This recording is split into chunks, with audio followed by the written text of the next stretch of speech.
Good evening. Welcome to the latest In Conversation with me, Syed Kamall, from the Institute of Economic Affairs. I'm the Academic Research Director at the IEA, and I'm also a Professor of Politics and International Relations at St Mary's University in Twickenham. For the next hour, I, and hopefully you, will be in conversation with Conservative thinker, author, charity founder, and now Member of Parliament, Danny Kruger, to discuss Number 10's vision for Britain and other issues, including free trade. But before I introduce our speaker, can I just talk you through the format for the evening? We are recording this webinar and the Q&A. It is being rebroadcast on our YouTube channel, IA London, and the recording will be available on that channel. Danny's sadly had to go off and vote, and he will join us as soon as he can. So the intention was to start with some opening remarks, but what I'll do is, if you look at the invitation, there are two articles that we refer to from Danny. We'll talk through those briefly, and hopefully by then Danny will be able to come back and join us and make some opening remarks. Please feel free to submit questions anytime from now on, or during the Q&A. You don't have to wait. If you are on Zoom and you prefer to remain anonymous, you can select this option in the Q&A. Please don't use the chat function for questions. Use that to share any relevant links or to report a technical problem. And then what we'll do is we'll move to the Q&A. What I'll do, I won't ask you to mute or unmute yourself. To save time, I will read out your question on your behalf. But as Danny said, please, he's asked us to go ahead and make a start, and then he will come and join us as soon as he gets back from vote. So this is what live broadcasting is all about. So let me introduce Danny before he comes, and then I'll make some opening remarks. Danny Kruger was elected the Member of Parliament for Devizes in the December 2019 election. From July to December 2019, he was the political secretary to the Prime Minister Boris Johnson in Number 10 Downing Street, and he was formerly the government's expert advisor on civil society at the Department for Digital, Culture, Media and Sport. Between 2008 and 2016, he founded and led two charities, the Criminal Justice Project Only Connect and the West London Zone for Children and Young People. He was chief speechwriter to David Cameron as leader of the opposition, and he was chief leader writer at the Daily Telegraph and the director of studies at the CPS, the Centre for Policy Studies. He has a DPhil in history from Oxford University and MA from Edinburgh University, and he's the author of the 2007 Civitas publication on fraternity, politics beyond liberty and equality. Now, what prompted us to ask Danny to come and speak to us tonight was not only our remarkable timing. We anticipated Boris giving a speech today on the New Deal. In fact, we didn't foresee that, but it's just opportune timing. We were intrigued by two articles that he wrote. One for the New Statesman, which said Boris Johnson does have a vision, but is misunderstood. And we're putting that link in the chat function on YouTube. And also, Tories have to choose between beef and liberty, an article for Unheard. Now, we've obviously heard the Prime Minister's speech today. Some have referred to it as a New Deal. Others have called it, well, actually, it's no big deal. It's just a series of rehashed announcements. What we'll do when Danny comes back is ask him to lay out his thoughts on Number 10's vision, but also to touch on some of the issues that he feels is important. And in particular, when we look at some of the issues that he raises in his articles, he says, no, there are many critics of the Boris Johnson government. He does have a vision. He's misunderstood. But he says the government has some big ideas. He says its purpose is the re-establishment of democracy and the creation of common good. He says it's not a revolution, it's a restoration of politics to its proper apex in our common life. And he also talks about the fact that they want to see the right, they want to improve the quality of government and the well-being of local places, very much in line with a devolution agenda. But also he felt the fact that in many ways, Number 10 and Number 11 were merged. That because the Treasury had, or the functions were merged. And we remember when Sajid Javid resigned as Chancellor of the Exchequer over that very issue. But he felt that merging those Number 10 and Number 11 teams addressed the Treasury's resistance of shifting spending from the southeast to the Midlands and the north, those sort of blue wall, red wall projects. And he believes that that will be better done now.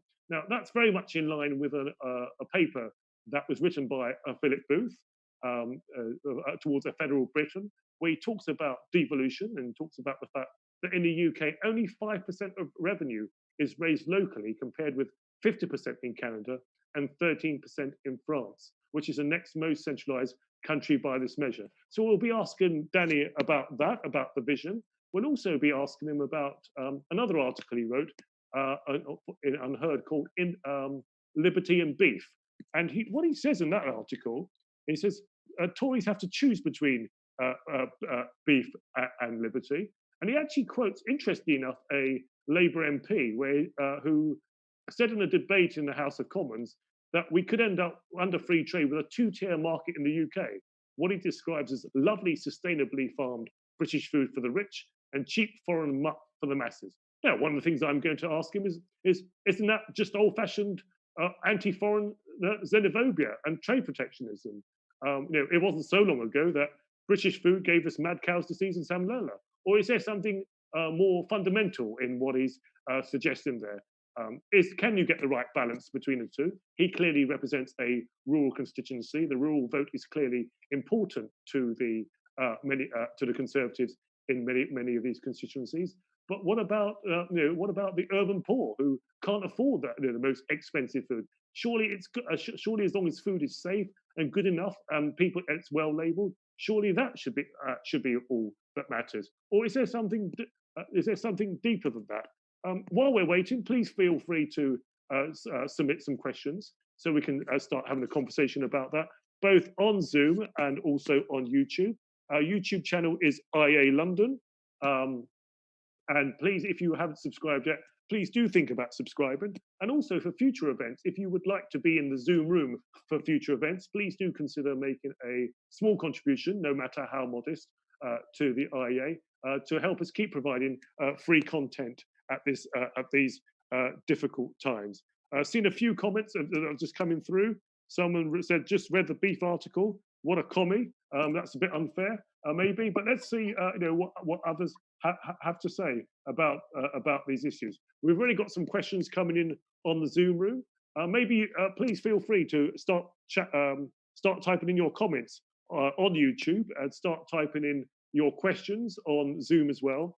And let's see whether we can have enough for these questions ready for when Danny joins us later. What do you think? Is there a tension between high food standards and free trade? Or actually are both perfectly compatible? As a free trader at the IEA, I would say, what you need is open trade, but give the consumers information. Label the food, and as long as it's safe and it's safe to eat, let the consumers make that choice. We quite often hear protectionists in the UK and in the European Union. I was a member of the European Parliament for 14 years and sat on the International Trade Committee, and they would always complain about American beef and American chickens. Yet when we went on visits to the United States, they were the first to tuck into the American chicken and the American beef.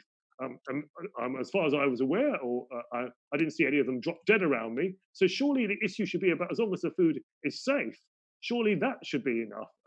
And surely it should be left to consumers to decide on these issues, rather than seek to have more expensive food and to keep out and to keep out imports. Some questions are already coming in. Some people asking, for example, free trade agreements, are they not just a mechanism for more crony capitalism? We'll put that question to Danny when he appears. We're going to ask him about this movement about a two-tier market. We're going to ask him about the post-pandemic economy and some of the issues that the Prime Minister Boris Johnson raised in today's speech, where he tried to sell his vision as a New Deal. But as you will have seen in much of the commentary, people are asking, well, was there really a big deal? And also, he recommitted. He recommitted to projects such as HS2. Now, given that more people are working from home, and maybe not everyone's going to go back to work in the old way after the pandemic, do we really need HS2 anymore? Is it not just a waste of taxpayers' money? And why is it that it's taxpayers' money being used to build it? If we really want infrastructure, why aren't we encouraging more private investment? What are the barriers to private investors? You know, when I used to speak to private investors who told me that they wanted, oh, brilliant, Danny, you're here. Really good, really good that you can join us. Can you hear me okay? Yeah, yeah, we can hear you. That's great. I'm very, very sorry that I had to rush off just as we were starting, and now I'm told that there's 4 more votes. So I've just found a corner in the comments, and I can wait until the bell goes again. So I'm sorry about this disruption. It's very annoying. This is live broadcasting for our audience. So look, Danny, we've referred to the 2 articles, the Unheard article and the New Statesman article. We've heard the speech today about the New Deal. Could you just lay out what you think Number 10's vision is and touch on some of those issues in those articles? Well, I'll do my best, yes, and thanks for inviting me to this. And once again, really apologise for the disruption of these votes. I mean, where we are. So I've just backtrack a second. I've just been reading Robert Blake's biography of Disraeli again, and was struck by, in the debates over free trade and protection in the 1840s, how little it was to do with farming, and even little to do with the price of food, and how much it was to do with a sense of England and an idea of what this country is about. And obviously, initially, Disraeli won with the vision of a stable and effectively, largely agrarian economy. But he quickly himself moved to a more pragmatic vision. There's this bell again. Can you hear me? Because I can talk over. Yeah. He moved to a more pragmatic vision, which harnessed the rising industrial power to an old agrarian aristocracy, and connected the interests of land with the interests of the ordinary working classes of England. And that was this amazing coalition that he built. And I think that's much what Boris is trying to build himself. What I think our party needs to do, and this might be interested to sense the IEA's reaction to it, is that can you? Because I can hardly hear myself. So if you can hear me, yeah, we can hear you. Is your hand over your microphone or not? Is your hand over the microphone on the phone? No, it's fine. We can hear you. Okay, I'll speak quickly, then I'll rush and vote. Then I'll come back. So I think our party had this idea. I'm going to go downstairs. That in a free market, labour and capital would find each other. So when jobs disappeared from places, I think we've lost Danny, I'm afraid. Let's see if we can get him back. If not, I have the questions coming in. Danny has said that he will go to votes and join us. Both mobile and would both find each other. Actually, the experience of post-industrialization is that neither really happened. Capital doesn't come into towns that have been left behind by deindustrialization. We haven't seen the degree of private investment that was predicted, and nor does labour move. The jobless people from these towns don't get on their bikes as we thought they would, and it turns out that places are quite sticky.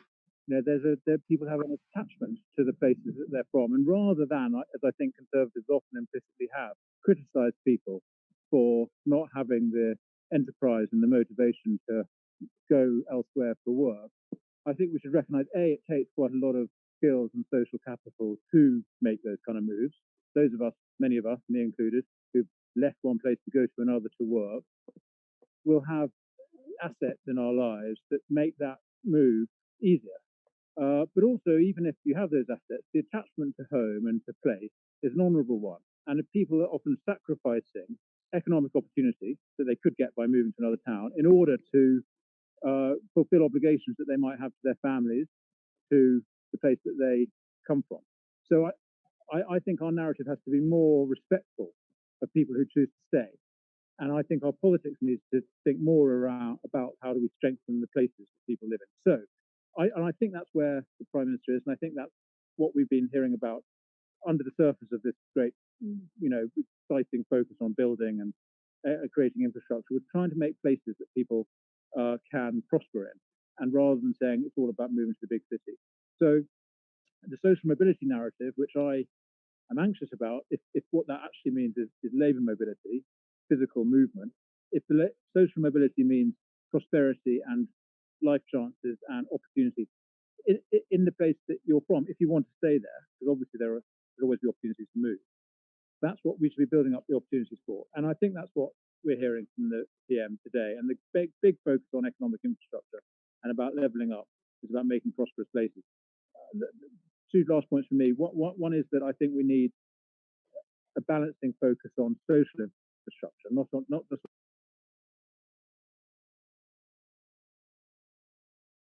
on the head towards the infrastructure, the sort of institutions that give people the skills and the character and habits that are needed for prosperity. So it's not all, to me, just about building new roads and broadband and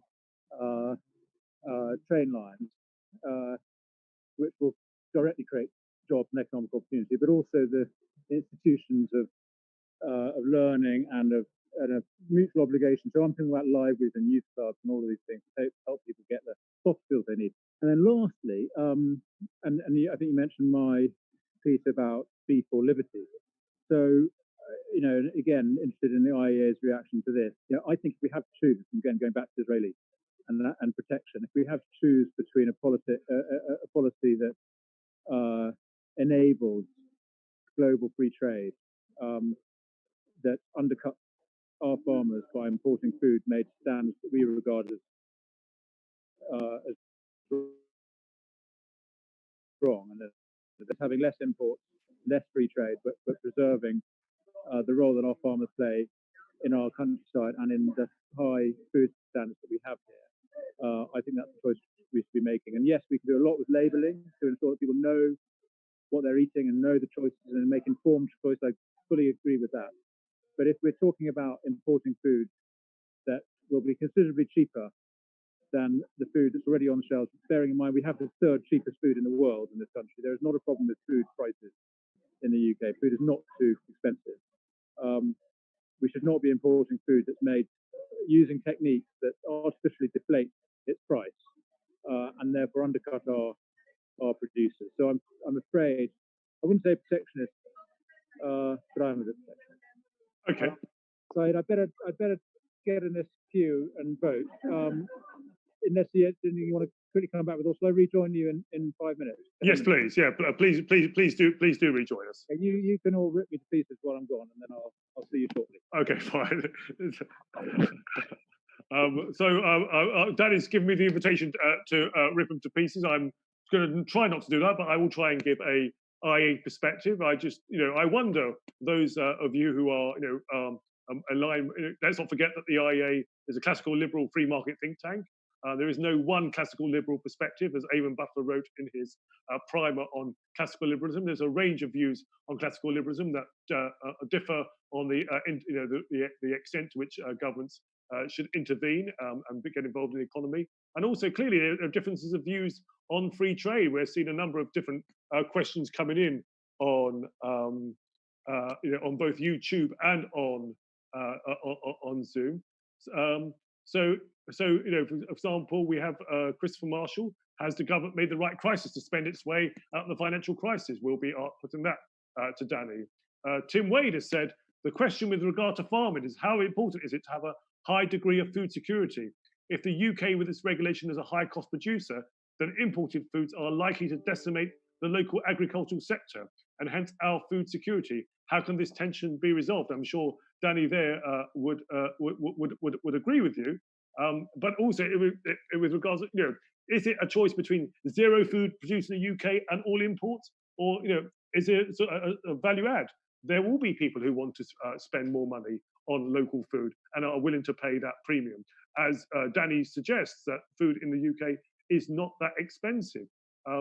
Is that a fair way to look at it? And even expensive food is not that expensive. Surely we should give people the choice to make that decision rather. And is food security another excuse for protectionism?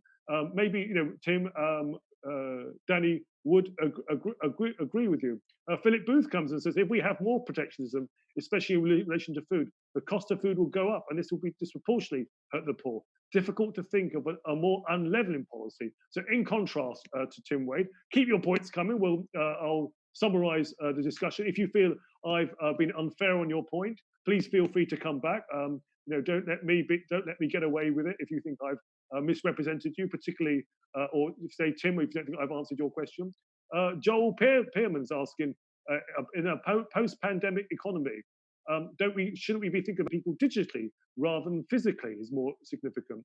So what about investment in full fibre broadband more effective than rather projects like old-fashioned HS2, for example? And a couple of more questions. Does a two-tier market support trade protectionism? FTAs, are they not just a mechanism for more crony capitalism? In fact, pure free traders would say, or what we actually need is unilateral free trade. You unilaterally reduce your barriers to imports. Your consumers are better off, and it means that your producers have to compete more. Others would say, well, hold on a minute. What you're doing is, in trade negotiations, you're giving away all your bargaining chips. You've got nothing to trade away in your trade negotiations. I remember in one of my first meetings in the European Parliament, when I suggested that one of the best ways to help the farmers and producers in poorer countries around the world was for the EU to unilaterally reduce our import tariffs on products from their country. And a French trade negotiator came running up to me and said, Mr Kamall, you don't understand.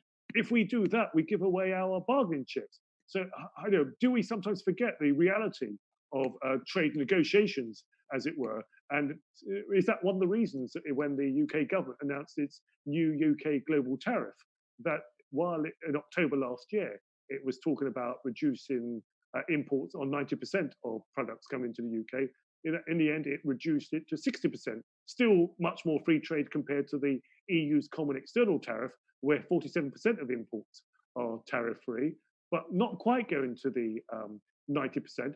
And if you look at the industries or the sectors that it kept some of those tariffs on, agriculture and ceramics, it would need those tariffs when it comes to negotiations with the US, for example, to get access for UK producers to the American market. And one of the things that has been said is that because of the high standards of British farming, it means that if we do a trade deal with the US, not only are we buying stuff from them, but actually we're selling more British produce to American markets, and we should be looking at it in the round. Some questions. Linda Whetstone says, although I'm a very enthusiastic free trader, I think that if things are labelled properly, there should be no problem with regard to free trade agricultural products. There are some issues to be considered. What about the health and welfare? For instance, should we allow beef to be imported if it has been fed drugs that we would not allow the British beef eater to have? Or with regard to welfare standards in the country with which food is imported is much lower than our own welfare rules. I think many of these things could be tackled with food labelling, as long as it's safe. Clearly we don't want to import food that has been proven to be unsafe.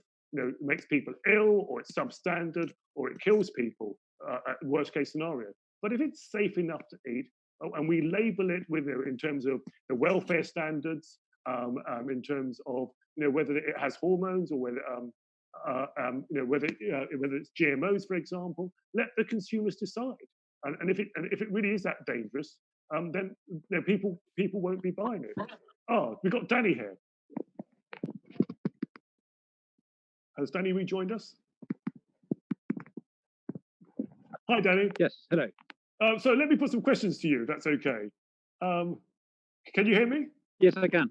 Yeah, so let's see. First question is from Joel Pearman asks, do you think that in a post-pandemic economy, really we should be focusing on connecting people digitally rather than physically? So it's all very well having all this investment in HS2, but shouldn't a priority be full fibre broadband? That's far more effective than HS2. What would you say to that? Yeah, I don't know if you live in Wiltshire, but you could, because that's what everybody thinks. In where I represent and yes, we've had an amazing transformation. Something glorious has happened, which is that people have discovered home working, and that's all having all sorts of positive family, community, and environmental benefits.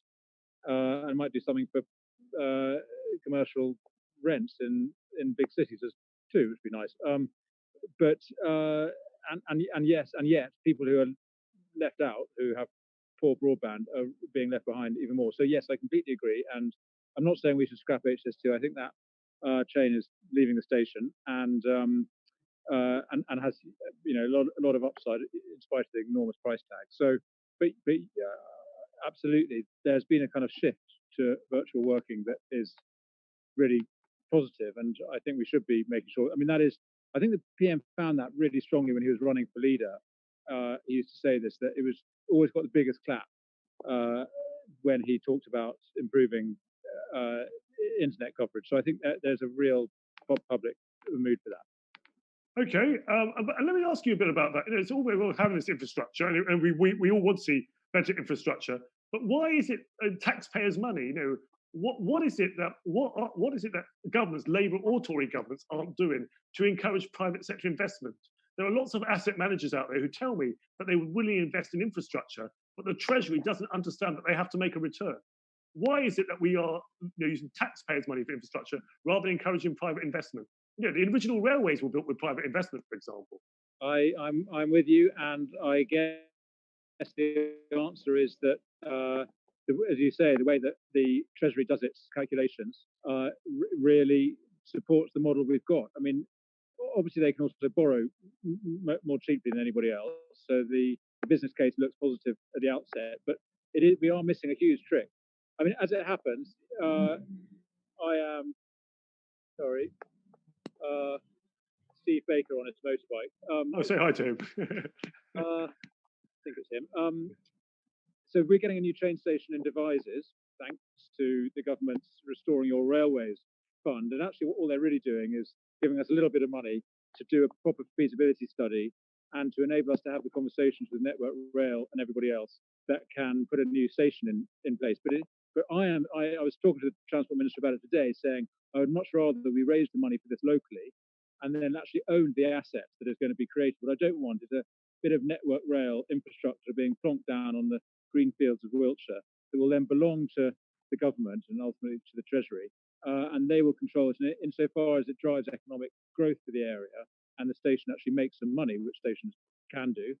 That money will just go back to the Treasury. I'm saying let's raise some money for it locally.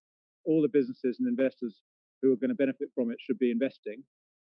And then any returns that we can get from the station should come back to the local community.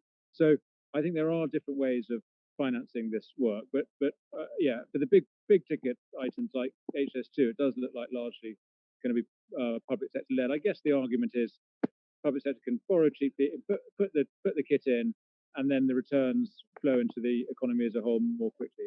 But I share your concern, and you're absolutely right that the Victorians who we're trying to emulate here did it all mostly privately. You'll be pleased to know a number of questions aren't really questions, they're comments supporting some of the arguments you've made in your article about beef and liberty, about food standards.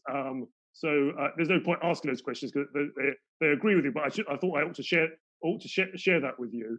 But someone's asked a question about is Danny for or against chlorinated chicken or chlorinated carrots or chlorinated whatever it is, salad for that matter? Okay, well, I am. I'm pretty neutral about chlorine in the food because I understand I eat it all the time. So what's the problem? The issue with chlorinated chicken and why we've banned it is because it enables a really terrible treatment of chickens in the sort of production line. So the chlorine is not the problem. It's the fact that they use chlorine because they have packed in the chickens so tightly in the in their farms, their sort of chicken factories, that they're covered in all sorts of horrible chicken lice or whatever it is. So it's an indication of bad health and bad animal welfare that leads to the need to wash them in chlorine or anything else. I don't think that it is done very much in the US anymore. And this is, of course, a bit of a canard. I think that's a duck, but anyway. Yes. But the principle that, I'm afraid to say our American friends don't always have the highest standards of food production is a real one. And we have stopped doing all sorts of practices that they continue to do. And I'm afraid we shouldn't be importing food made like that. Okay, we've got two sort of contrary points here. One from Tim Wade, who supports it in many ways and talks about the importance of a high degree of food security. In the UK, was its regulation as a high-cost producer. He said, if we just let in lots of imported foods, it could decimate the local agricultural industry. But on the other side, there's Philip Booth, who says, well, yes, when you talk about food security, then we're only, are we concentrating the risk that we're only reliant on mostly UK food, and that if we have problems in the UK, then our local agriculture will be decimated. So how do you see this whole debate in terms of food security? Sorry, you broke up. I didn't hear what Philip Booth said. Say that again. Well, Philip Booth will say actually it's the opposite. If you are over reliant on local food, for example, and your harvests fail, for example, surely that's also an issue of food security. Yes. There's George Eustace. I wish I could ask him, but he's on the phone. We need a balance. We do need a balance. I mean, the fact is that, yes, food supplies do get disrupted when you have huge events like this. And we do need to be growing food in our country, and we should be growing more of it. And we're down to, we import much more food than we used to, and I would like to change. We should be cutting ourselves off from foreign imports, and there is a balance to be struck, and food high levels of domestic capacity and open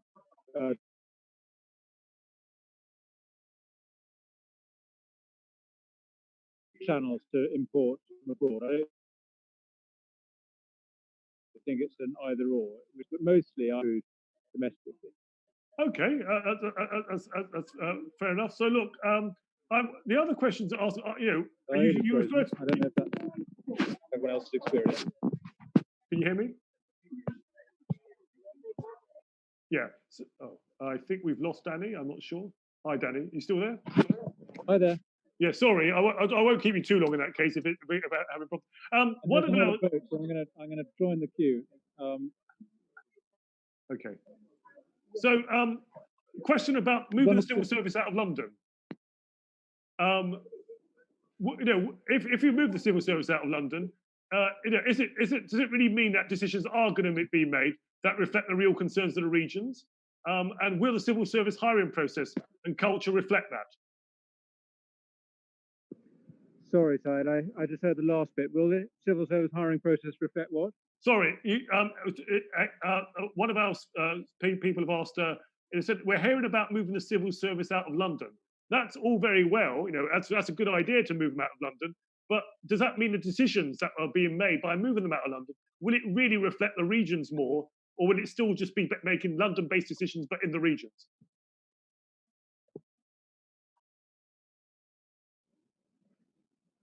Can you hear me? Yeah, can you hear me? Okay, yeah, I can. Let me. I think I got the gist of it. Yeah. I mean, I think moving offices out of London can help, and there's no reason why a lot of functions should be performed by people working in really expensive buildings around here. But on the other hand, I don't think it's the answer. I mean, I think moving a whole lot of public sector workers to the northeast is of limited value in terms of the regeneration that we need. We need private sector growth, and yes, bringing in some well-paid people to buy stuff locally might help a little and help drive redevelopment in a positive way. But in general, no, we need private sector growth, and we need SME growth. It isn't about these huge. I mean, yes, we need anchor institutions and so on. I understand the theory there, but really we need to lift burdens and stimulate enterprise among small businesses that will that create the majority of jobs. And I think that's what the focus is. Rather, I appreciate that Michael goes suggestions about civil service, but that's his department. He runs the cabinet office. I don't think that. I hope that is not the sum total of our plan for regeneration and jobs. Sure. Christopher Marshall asks, and please do tell me if you have to go, we understand, has the government made the right decision to spend its way out of the financial crisis?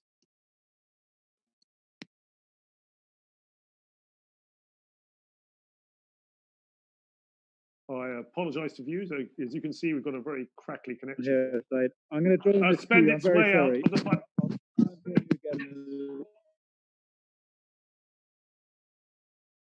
I think we've lost him. Has the government made the right decision to spend its way out of the financial crisis? Let's have a look. If not, what we'll have to do, we'll have to try and get Danny back and hope that night doesn't conflict with a night of a vote with a vote. Of course, when we arranged this, we didn't foresee that there would be a vote. There's always a possibility of a vote. And the difficult thing is trying to get a Thursday or Friday evening is obviously that's when the MPs tend to spend their time with their constituents, particularly someone like Danny, who has a constituency quite far away. I think, thank you very much for all your questions tonight. What we will try and do is we'll try and get Danny back for another event where in sort of calmer, calmer times where he can sit down and take your questions. As you can see, that is the sort of tension, the risk that we take with live broadcasting, and the technology did manage to hold up for quite a while. But let's see. I just wonder also whether if there's anyone in the room like Philip, if he's still available, whether we could get him to make a few comments. Let me just check whether that would be possible.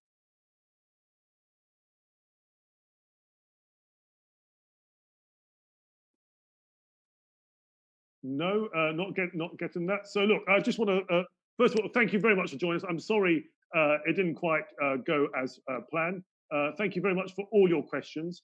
What we're going to try and do is please feel free to put in more questions. But what we'll try and do is we will try and run this event again. I'm sure Danny will be delighted to join us again. I did promise him that he would get a very fair hearing. And thank you very much for your questions. We got questions and points that were made right across the spectrum, some agreeing with some of the issues that he made about farming, others viewing it as protectionism, others focused on the food standards and how important that is, the issue of food security. We did try and get some issues across about decentralizing and moving and spending on what the government should be spending on, and actually should it be taxpayers' money? What about encouraging more private sector investment?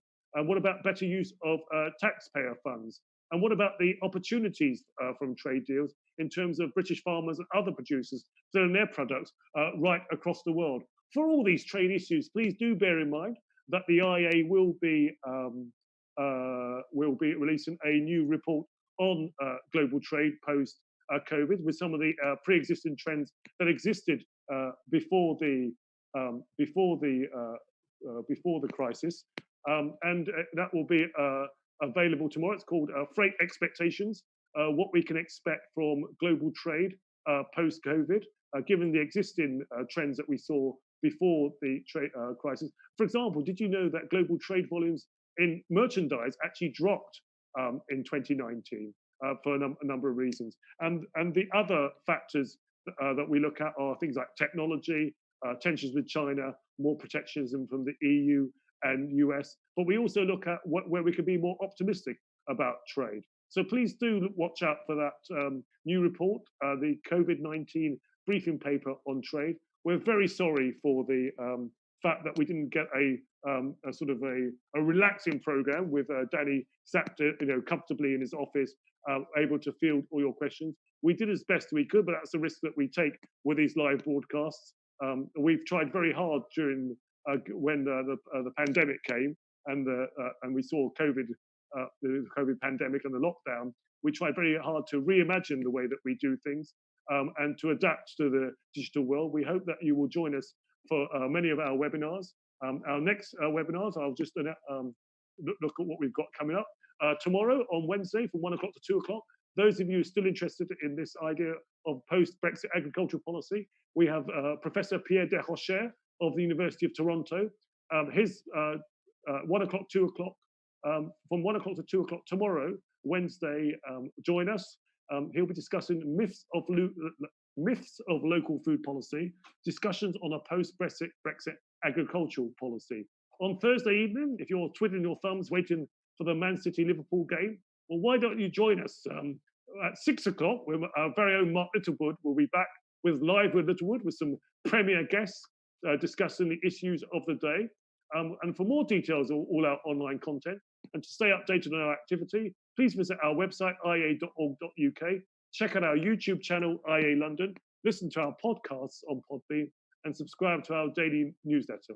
And finally, to help us keep providing free content during these tough times, please do consider making a contribution, no matter how modest, by donating online ia.org.uk.